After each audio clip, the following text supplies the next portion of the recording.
Tara, pag-usapan natin ang mga rules ng Diyos. Kasi alam nyo, may mga rules na parang forever na. Tapos may iba na parang temporary lang. Ano nga ba ang pagkakaiba? Yan ang alamin natin ngayon.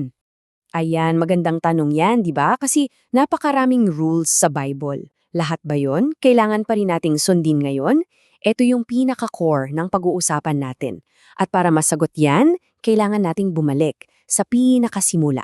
So, let's start from the very beginning. Balikan natin yung kwento ni na Adan at Eva. Dito kasi natin maiintindihan kung saan ba talaga nanggaling ang mga batas ng Diyos. Alam nyo, sa umpisa pa lang, sina Adam and Eve, yung batas ng Diyos, nasa puso na nila. Gets na nila agad. Kaso, nung nagkaroon ng kasalanan, parang nagkaroon ng amnesia yung mga tao. Unti-unti, nakalimutan na nila. Buti na lang, may mga tulad ni Noe na inalagaan yung 10 utos.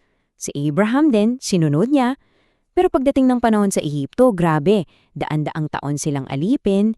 Kaya ayon, halos burado na sa isip nila yung mga rules ni God. So, heto na yung malaking problema. Yung pagkalimutan. Paulit-ulit na lang, nakakalimutan ng mga tao yung mga turo ng Diyos. At ang mas malala pa, minsan hinahalo nila to sa mga tradisyon na, well, hindi galing sa Kanya. So God needed a plan. Kailangan niyang gumawa ng paraan para hindi na ito mangyari ulit. At dito na papasok yung isang very famous na bundok sa kwento.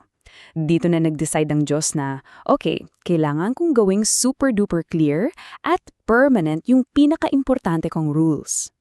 So, anong solusyon niya sa problema sa memory?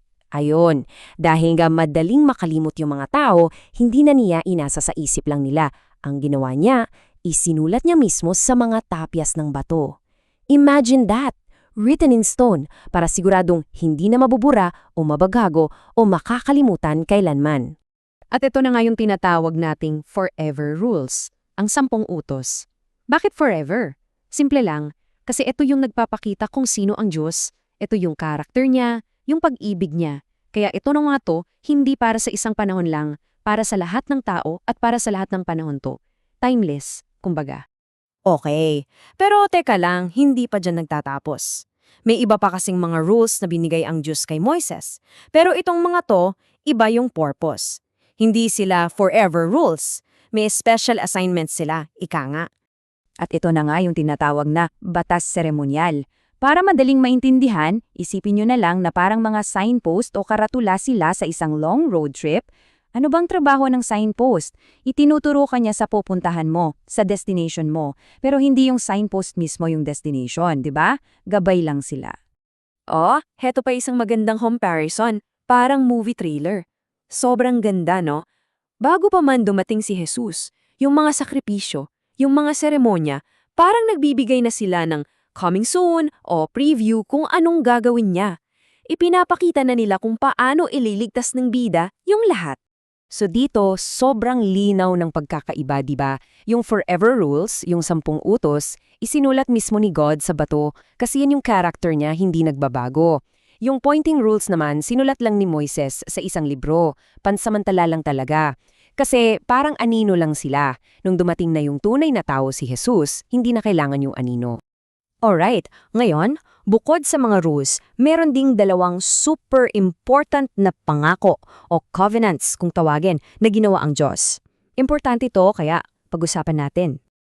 Huwag kayong malito sa salitang tipan o covenant. Simple lang yan. Isa lang siyang malaki at seryosong-seryosong pangako o deal. At dito makikita yung game changer. Sa lumang pangako, ang deal ay parang kung susunod kayo, then mabubuhay kayo. So nakasalalay sa kakayahan ng tao. Pero alam nating lahat, palpak yun. Kaya sa bagong pangako, binaliktad ng Diyos. Sabi niya, ako ang tutulong sa inyo. Ilalagay ko yung batas sa puso nyo. So yung power, hindi na galing sa atin, galing na sa Kanya. Kasi naaalala nyo yung nangyari sa Sinai. Nung una, sobrang confident ng mga tao. Sabi nila, lahat ng sinabi ng Panginoon, gagawin namin. Ang galing pakinggan, no? Pero, ilang linggo lang, anong ginawa nila? Nagparty sila sa harap ng isang gintong baka. Dito napatunayan na hindi talaga nila kaya sa sarili nilang lakas. Kailangan nila ng tulong, kailangan nila ng tagapagligtas. Okay, so matapos nating malaman lahat yan, ano naman ngayon ang ibig sabihin nito para sa atin na nabubuhay ngayon? Well, simple lang. Balik tayo sa analogy kanina. Dahil dumating na yung destination, si Jesus, hindi na natin kailangan yung mga signpost, yung mga pointing rules. Kasi natupad na niya lahat ng itinuturo ng mga yon. Tapos na yung trabaho ng mga karatula at ng movie trailer. Pero, at ito ay isang malaking pero, yung 10 utos, yung forever rules, iba ang kwento niyan. Nananatili yan, bakit? Kasi yan yung salamin ng character ng Diyos na hindi kailanman nagbabago. Sila pa rin ang perfect guide natin para malaman kung paano mamuhay ng may pagmamahal sa Diyos at sa kapwa. So, iwan ko kayo sa isang tanong na ito.